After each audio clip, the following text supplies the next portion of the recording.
آپ ایتھزم پہ جب فٹ کریں, جب آپ 2 پیک ایتھزم کا لیں گے نا تو وہ بڑھ بڑھ کے نارتھ کوریا بنے گا. Thank you.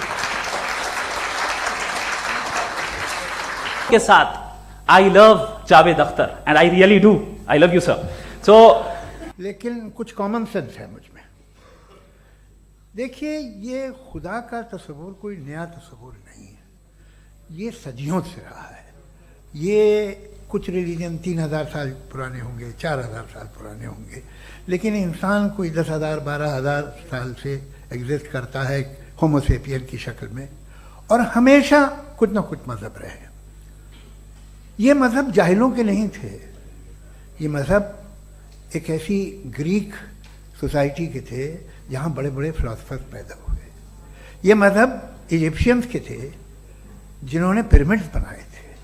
یہ رومنز کے تھے کہ جن کا آرکیٹیکچر اور سینٹ یعنی پہلی بنیاد ڈیموکریسی کی لمیٹڈ تھی مگر ڈیموکریسی تھی, یہ ان لوگوں نے کیے تھے.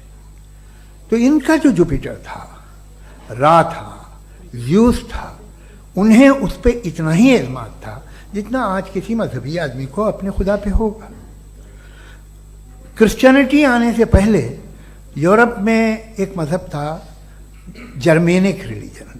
اس کا ایک خدا تھا, اس کی ایک بیوی تھی, اس کے 2 بیٹے تھے, ایک بیٹی تھی. پھر جرمنی میں جب یورپ میں کرسچینٹی آئی تو وہ خدا, اس کی بیوی اور پورے خاندان چلا گیا. تو اگر ہم ہسٹری دیکھیں تو خدا جو ہیں وہ زیادہ تر فانی ہیں, وہ ہمیشہ رہے نہیں. تو سب سے پہلے ہمارے ریسپیکٹڈ جاوید صاحب نے حوالہ دیا کہ خدا فانی ہے. کتنے مذہب آگے چلے گئے, کسی نے جوپیٹر کو خدا مانا, کسی نے کسی کو مانا. میں کہتا ہوں جس نے کانٹینجنٹ چیز کو خدا مانا, غلط مانا, وہ خدا ہی نہیں, وہ خدا ہی نہیں ہے.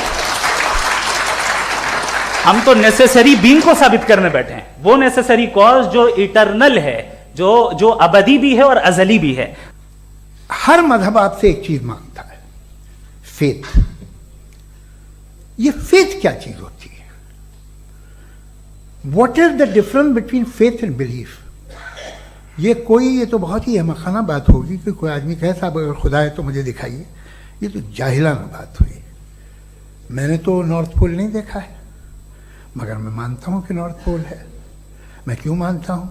اس لیے کہ اگر یہ دنیا راؤنڈ ہے تو اس کا کوئی ٹاپ ہوگا.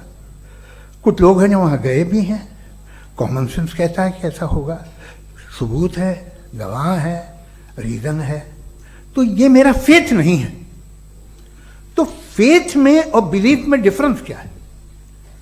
جو مذہب مانگتا ہے آپ سے, ہر مذہب فیتھ مانگتا ہے. فیتھ کا مطلب یہ ہے کہ نہ کوئی گواہ ہو, نہ کوئی ثبوت ہو, نہ کوئی ریشنل ہو, نہ کوئی لاجک ہو, نہ کوئی پروف ہو, مگر تم ایک بات کو مانو. یہ ہے فیتھ. ورنہ بلیف ہوتا. اگر اس میں کچھ بھی ثبوت ہوتے, گواہ ہوتے, تو پھر اسے آپ بلیف کہتے. جیسے میرا بلیف ہے کہ نارتھ پول ہے, میرا فیتھ تھوڑی ہے. فیتھ, انہوں نے کہا کہ فیتھ اینڈ بلیف یہ ایک ایسی ڈیفینیشن ہے فیتھ کی جو انہوں نے پہلی مرتبہ پیش کی ہے, یا معاف کیجئے گا انہوں نے پہلی مرتبہ پیش نہیں کی ہے, رچرڈ ڈاکنز نے پہلی مرتبہ پیش کی ہے. مجھے معلوم ہے یہ سورس کہاں سے ہے. ایپسٹیمولوجیکلی فیتھ اور بلیف کا فرق آپ اس طرح نہیں کر سکتے سر. فیتھ صحیح بھی ہوتا ہے, غلط بھی ہوتا ہے. بلیف صحیح بھی ہوتا ہے, غلط بھی ہوتا ہے. جو لاجک, ریزن اور ایویڈنس سے بیکڈ ہوگا وہ فیتھ صحیح ہوگا. اور آپ جس فیتھ کی بات کر رہے ہیں کہ ان لاجیکل ہے اور اس کے پیچھے نہیں ہے, تو we are on the same page. ہم نہیں مانتے اس فیتھ کو. جو فیتھ ایسا ہو جس کے پیچھے کوئی لاجک نہ ہو, ایویڈنس نہ ہو, ہم نہیں مانتے. ہم تو اس فیتھ کے قائل ہیں جس کے پیچھے لاجک ہو اور ایویڈنس ہو. تو بلیف صحیح بھی ہوتا ہے, غلط بھی ہوتا ہے, فیتھ بھی صحیح ہوتا ہے اور غلط بھی ہوتا ہے. تو آج فیتھ اور بلیف کے ڈیفرنس پہ بات نہیں ہو رہی ہے. آج آپ چاہے فیتھ ایکسپٹ کر لیں یا بلیف ایکسپٹ کر لیں, آج یہ بات ہوگی کہ ٹروتھ کیا ہے. چاہے ٹرو بلیف صحیح ہے یا ٹرو فیتھ صحیح ہے, اور فالس فیتھ کیا ہے اور فالس بلیف کیا ہے, بات اس پہ ہو رہی ہے. کمال یہ ہے کہ آپ نے بتایا کہ ایک آئلینڈ پہ گئے اور ایک بال دیکھی. آپ نے یہ نہیں کہا کہ آئلینڈ کس نے بنایا, آپ کو صرف بال پہ حیرت ہوئی. ہم نے آئلینڈ پہ حیرت نہیں کی. پھر ہمارے سر نے کہا کہ آپ نے بال پہ فوکس کیا, آئلینڈ پہ فوکس نہیں کیا. अरे आइलैंड को किसने बनाया यही समझाने के लिए तो बॉल की मिसाल दे रहा हूं. तो फिर स्टुपिडिटी क्या है? अगर मैं एक बात ऐसी मानूं जिसकी ना कोई लॉजिक है, ना कोई रैशनल है, ना कोई प्रूफ है, ना कोई गवाह है, ना कोई सबूत है, और मैं उसे मानूं, तो ये स्टुपिडिटी हुई. दूसरी चीज इन्होंने पूछा, स्टुपिडिटी फिर क्या है? अगर फेथ रिलीजन स्टुपिडिटी नहीं है तो और क्या है? चूंकि फेथ का मुतालबा करते हैं तो स्टुपिडिटी क्या है? मैं कहता हूं स्टुपिडिटी एथिज्म है. उसकी वजह यह है कि आप एक सड़क पे जा रहे हो और आप किसी गार्डन में जाएं और देखें वहां लिखा है फूलों के साथ I love Javed Akhtar, and I really do, I love you sir. So जब आप वहां पर पहुंचे तो वहां पहुंचकर अब ये बताएं, क्या आप ये कहेंगे wow what a natural selection? ये क्या नेचुरल सिलेक्शन है? नहीं, ये प्रिसाइजली डिजाइंड है, इसके पीछे डिजाइनर है. लिहाजा अगर कोई एक ऐसी कॉमन सेंस की बात को कबूल नहीं कर रहा है कि यूनिवर्स जो इतने प्रिसाइजली काम कर रहा है हम कह दें कि खुद ब खुद बन गई, मैं समझता हूं इससे बड़ी स्टुपिडिटी और कुछ नहीं है. ये और इंसाफ जिसे आप कहते हैं, इंसाफ का तो नेचर से कोई वास्ता ही नहीं है. जो आप कहते हैं कि एक दिन इंसाफ मिलेगा, इंसाफ is a human concept. Nature में कोई इंसाफ नहीं. अगर शेर हिरन को खा जाता है तो उसे कोई सजा नहीं मिलती. अगर एक आंधी आती है और हरे भरे पेड़ों को उखाड़ के फेंक देती है तो आंधियों की जेल नहीं होती है. नेचर में इंसाफ नहीं, इसलिए मुझे नेचर को इंसाफ की जरूरत भी नहीं.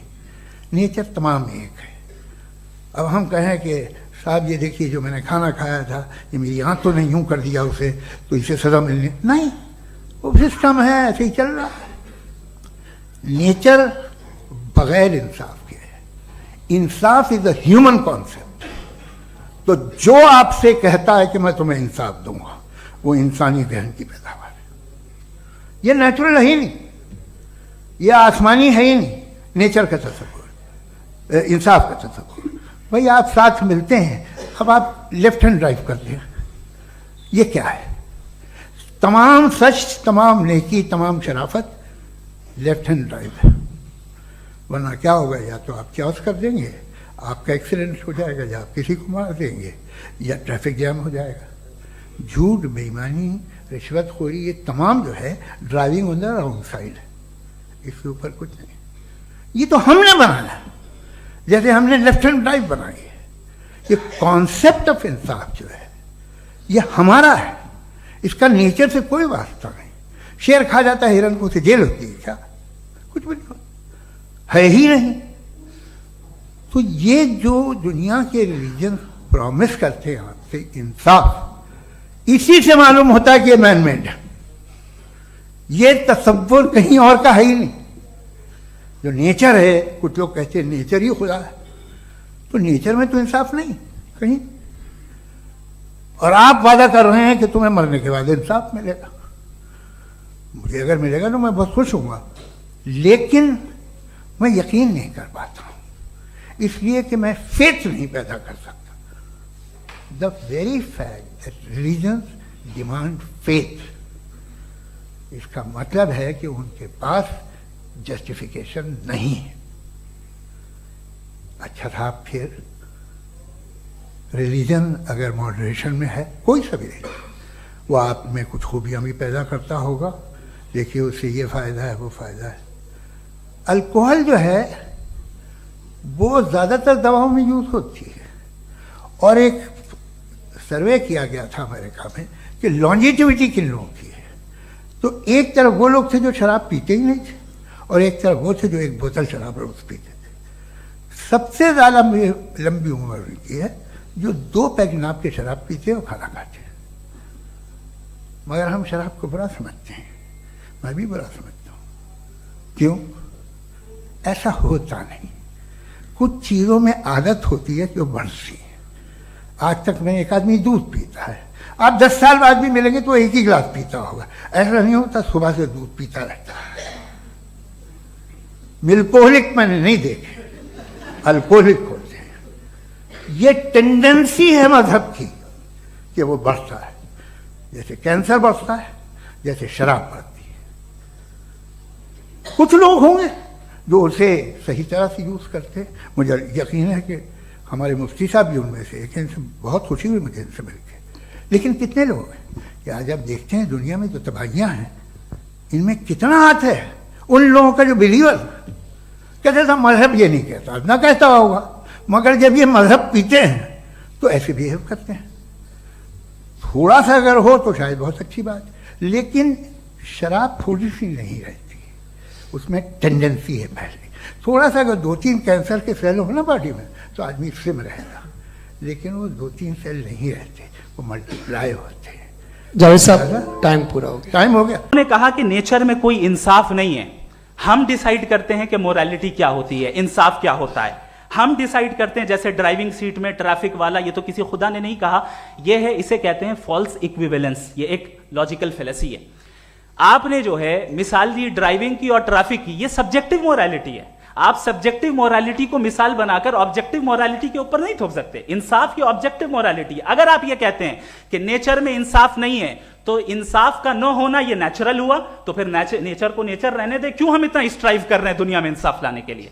ये तो इलॉजिकल बात है, इरैशनल बात है। इसलिए बहुत सी चीजें ऐसी हैं जो ऑब्जेक्टिवली जो है इविल या गुड हैं, और बहुत सी चीजें ऐसी हैं जो सब्जेक्टिवली हैं। सब्जेक्टिवली जो मोरल होता है या इमोरल होता है, उसको हम सोशल कंसेंसस से या पर्सनल प्रेफरेंस से डिसाइड करते हैं। लेकिन जो ऑब्जेक्टिव मोरालिटी है, जिसमें इंसाफ आया, जो इन्होंने बार बार रिपीट किया, ये ऑब्जेक्टिव है, सब्जेक्टिव नहीं है। अगर आप कहते हैं ये सब्जेक्टिव है, तो मेरा सवाल आपसे ये है, क्या सोशल कंसेंसस के जरिए अगर जुल्म को सही करार दे दिया जाएगा तो आप जुल्म को जस्टिफाई करेंगे? अल्कोहल जो है वो ज़्यादातर दवाओं में यूज़ होती है, और एक सर्वे किया गया था अमेरिका में कि लॉन्जिटिविटी किन लोगों की है। तो एक तरफ वो लोग थे जो शराब पीते ही नहीं थे, और एक तरफ वो थे जो एक बोतल शराब रोज पीते थे। सबसे ज़्यादा लंबी उम्र की है जो 2 पैक नाप के शराब पीते और खाना खाते हैं। मगर हम शराब को बुरा समझते हैं, मैं भी बुरा समझता हूँ। क्यों? ऐसा होता नहीं। कुछ चीज़ों में आदत होती है कि वो बढ़ती है। आज तक में एक आदमी दूध पीता है, आप 10 साल बाद भी मिलेंगे तो एक ही गिलास पीता होगा। ऐसा नहीं होता, सुबह से दूध पीता रहता है। मिल्कोहलिक मैंने नहीं देखे, अल्कोहलिक होते हैं। ये टेंडेंसी है मजहब की कि वो बढ़ता है, जैसे कैंसर बढ़ता है, जैसे शराब बढ़ती है। कुछ लोग होंगे जो उसे सही तरह से यूज़ करते हैं। मुझे यकीन है कि हमारे मुफ्ती साहब भी उनमें से एक, इनसे बहुत खुशी हुई मुझे इनसे मिलकर। लेकिन कितने लोग हैं कि आज आप देखते हैं दुनिया में जो तबाहियाँ हैं, इनमें कितना हाथ है उन लोगों का जो बिलीवर कहते था मजहब ये नहीं कहता, ना कहता होगा, मगर जब ये मजहब पीते हैं तो ऐसे बिहेव करते हैं। थोड़ा सा अगर हो तो शायद बहुत अच्छी बात, लेकिन शराब थोड़ी सी नहीं रहती, उसमें टेंडेंसी है पहले। थोड़ा सा अगर 2-3 कैंसर के सेल हो ना बॉडी में तो आदमी सिम रहेगा, लेकिन वो 2-3 सेल नहीं रहते, वो मल्टीप्लाई होते हैं। जावेद साहब टाइम पूरा हो गया। टाइम हो गया। दूसरी चीज इन्होंने ये कहा कि 2 पैक शराब पी लें तो वो उतने पे नहीं रहता, बढ़ जाता है। यही मामला मजहब के साथ है। 2 पैक आप पी लें बढ़ेगा, तो ये एक ऐसी मिसाल है, इसको कहीं भी फिट कर लें कि आप एथिज्म पे जब फिट करें, जब आप 2 पैक एथिज्म का लेंगे ना, तो वो बढ़ बढ़ के नॉर्थ कोरिया बनेगा। Thank you.